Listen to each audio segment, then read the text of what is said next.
신명기 2장 1절에서 15절 말씀을 보겠습니다.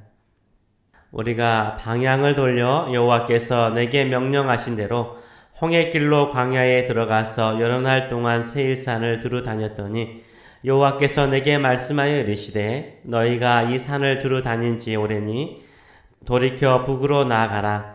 너는 또 백성에게 명령하여 이르기를 너희는 세일에 거주하는 너희 동족 에서의 자손에 사는 지역으로 지날진대 그들이 너희를 두려워하리니 너희는 스스로 깊이 삼가고 그들과 다투지 말라. 그들의 땅은 한 발자국도 너희에게 주지 아니하리니 이는 내가 세일산을 에서에게 기업으로 주었습니다. 너희는 돈으로 그들에게서 양식을 사서 먹고 돈으로 그들에게서 물을 사서 마시라. 내 하나님 여호와께서 내가 하는 모든 일에 내게 복을 주시고 내가 이 큰 광야에 두루 다님을 알고 내 하나님 여호와께서 이 40년 동안을 너와 함께 하셨으므로 내게 부족함이 없었느니라 하시기로 우리가 세일산에 거주하는 우리 동족 에서의 자손을 떠나서 아라바를 지나며 엘랏과 에시온 게벨 곁으로 지나 행진하고 돌이켜 모압 광야 길로 지날 때에 여호와께서 내게 이르시되 모압을 괴롭히지 말라. 그와 싸우지도 말라. 그 땅을 내가 내게 기업으로 주지 아니하리니 이는 내가 롯 자손에게 아르를 기업으로 주었습니다. 이전에는 에빔 사람이 거기 거주하였는데 아낙 족속같이 강하고 많고 키가 크므로 그들을 아낙 족속과 같이 느바임이라 불렀으나 모압 사람은 그들을 에밈이라 불렀으며 호리 사람도 세일에 거주하였는데 에서의 자손이 그들을 멸하고 그 땅에 거주하였으니 이스라엘이 여호와께서 주신 기업의 땅에서 행한 것과 같았느니라. 이제 너희는 일어나서 세렛 시내를 건너가라 하시기로 우리가 세렛 시내를 건넜으니 가데스 바네아에서 떠나 세렛 시내를 건너기까지 48년 동안이라. 이때에는 그 시대의 모든 군인들이 여호와께서 그들에게 맹세하신 대로 진영 중에서 다 멸망하였나니 여호와께서 손으로 그들을 치사 진영 중에서 멸하신 고로 마침내는 다 멸망되었느니라. 아멘. 오늘 이 말씀을 가지고 징계에도 하나님의 자비가 있습니다. 징계에도 하나님의 자비가 있습니다. 라는 제목으로 같이 은혜를 나누기를 원합니다. 이스라엘 백성들이 가나안 산지에 사는 아모리 족속에게 크게 패하여서 다시 광야로 들어가게 되었습니다. 광야 생활을 다시 하게 되죠.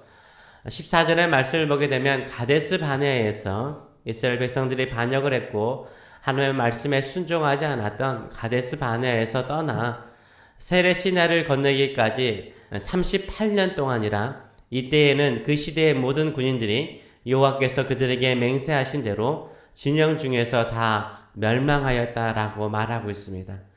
가데스 바네아에서 하나님께 반역하고 난 이후에 38년 동안 광야에 살면서 출애굽의 1세대 모든 군인들이 20세 이상 된 군인들이 다 죽었습니다. 이들은 하나님께 크게 범죄하였죠. 크고 두려운 광야를 지낼 때 사람이 자기 아들을 아름같이 품어주신 하나님의 사랑과 공급하심을 잊어버렸습니다. 주저하지 말고 가나안 땅에 올라가서 정복하라는 하나님의 명령을 거부하였습니다. 나중에는 올라가지 말고 싸우지도 말라라는 하나님의 경고에도 불구하고 오만 방자하게 가나안 산지로 올라갔다가 벌떼에게 쫓기듯 쫓기어서 광야로 도망을 갔습니다. 결국 청개구리 심보로 하나님의 명령을 거부하다가 약속의 땅 가나안에 들어가지 못합니다. 그리고 38년 동안 광야에 살다가 결국 다 죽습니다. 하나님께서 출애굽 1세대에게 너무하신 것처럼 보입니까? 무자비하신 것처럼 생각이 되십니까? 하나님은 출애굽 1세대를 너무 지나치게 징계하셨다라고 생각하십니까? 38년 동안 하나님은 출애굽 1세대가 죽기를 기다리실 정도로 무서운 분으로 생각이 되십니까? 아닙니다. 하나님은 출애굽 1세대를 향해서 자비로우셨어요.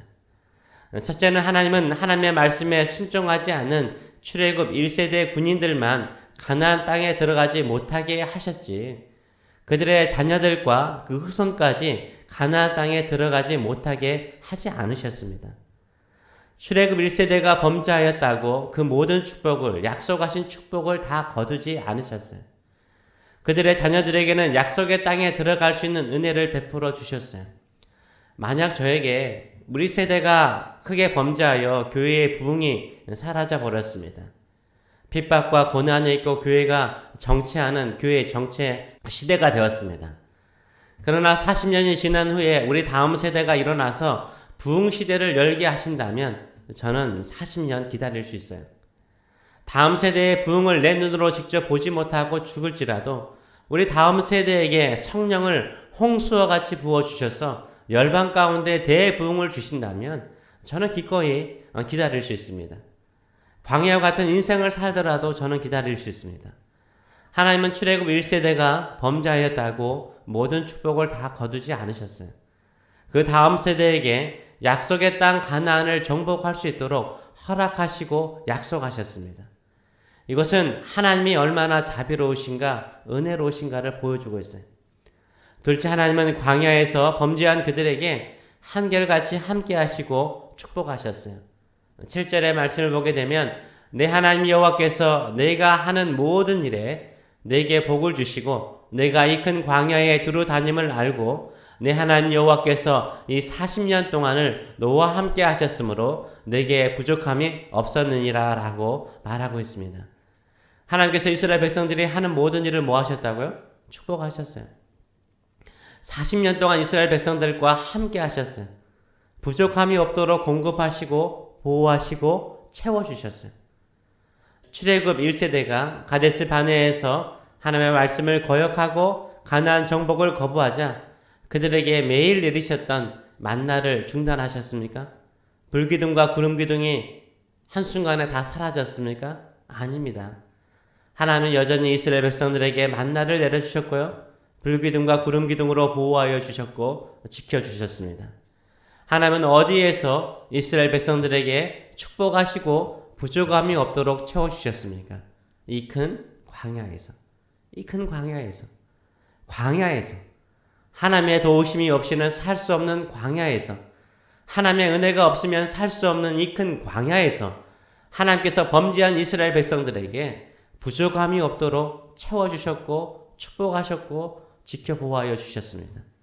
이 큰 광야에서 하나님께서 얼마나 축복하셨으면 이스라엘 백성들에게요 돈까지 풍부하게 생겼어요. 나중에 이스라엘 백성들이 이동을 하게 되잖아요. 이동할 때 에돔 족속의 땅을 지나가게 되고 모압 족속의 땅을 지나가게 되고 암몬 족속의 땅을 지나가게 됩니다. 이때 이 민족들과 싸우지 못하게 하세요. 절대 싸우지 않도록 조심하라라고 명령하십니다. 오히려 에돔 족속과 모압 족속과 암몬 족속의 땅을 지나갈 때는 어떻게 하라라고 명령하십니까? 6절의 말씀을 보게 되면 너희는 돈으로, 뭘로요? 돈으로 그들에게서 양식을 사서 먹고 돈으로 그들에게서 물을 사서 마시라라고 말씀하세요. 돈으로 양식을 사고 돈으로 물을 사서 마시라라고 명령하세요. 이스라엘 백성들이 광야에서요 38년 동안 살았어요. 어디에서요? 광야에서요. 큰 광야에서 38년 동안 살았어요. 광야에서는 먹고 살기도 힘든 땅이 광야잖아요. 그런데 이스라엘 백성들에게 이런 광야 생활 속에서도 돈을 모을 수가 있었다니까요. 에돔 족속과 모압 족속과 암몬 족속의 땅을 지나가면서 양식을 살 돈이 있었고요.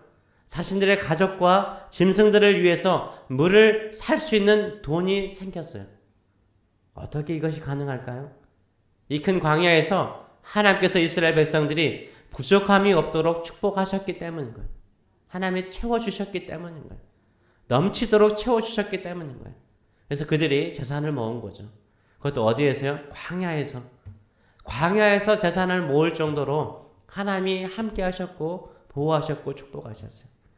하나님께서 광야에서 범죄한 이스라엘 백성들을 버려두시고 징계하신 것이 아닙니다.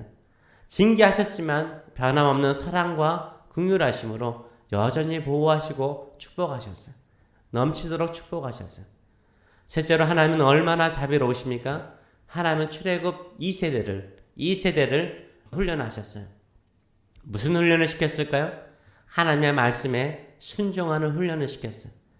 출애굽 1세대는 하나님의 말씀에 순종하기를 거부하였습니다. 받은 은혜조차 쉽게 잊어버렸습니다. 그러나 출애굽 2세대는요. 출애굽 1세대가 하나님의 말씀에 불순종하여 하나님께서 약속하신 대로 광야에서 죽어가는 것을 자신들의 눈으로 직접 보게 되었어.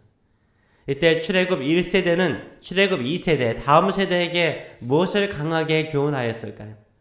하나님의 말씀에 불순종하여서 우리가 약속의 땅에 들어가지 못하지만 너희는 반드시 우리하고 같이 광야에서 죽어서는 안 된다. 반드시 약속의 땅에 들어가기 위해서 하나님의 말씀에 철저히 순종해라. 철저히 순종해라 가르쳤을 거예요. 지금 모세가 모압 평지에서 출애굽 2세대에게 설교하는 것처럼 출애굽 1세대는 자신들의 자녀들에게 자신들의 제약과 실패를 통해서 현장감 있게 뭐 했어요? 간증을 한 거죠. 간증을 하고 교훈했어요. 그리고 드디어 출애굽 1세대가 죽고 출애굽 2세대가 성장하여서 이동하기 시작합니다. 어디로 먼저 통과하게 됩니까? 에돔 족속의 땅과 모압 족속의 땅과 암몬 족속의 땅을 지나가게 돼요. 그들의 땅을 차지하기 위해서 지나갑니까? 아닙니다. 하나님께서 이 세 민족과는 싸우지 말라라고 명령하세요. 근데 진짜 출애굽 2세대는요. 이 세 민족과 전혀 아무런 갈등이 없이 잘 지나갑니다. 왜요? 하나님의 말씀에 순종하는 훈련을 받았기 때문인 거예요.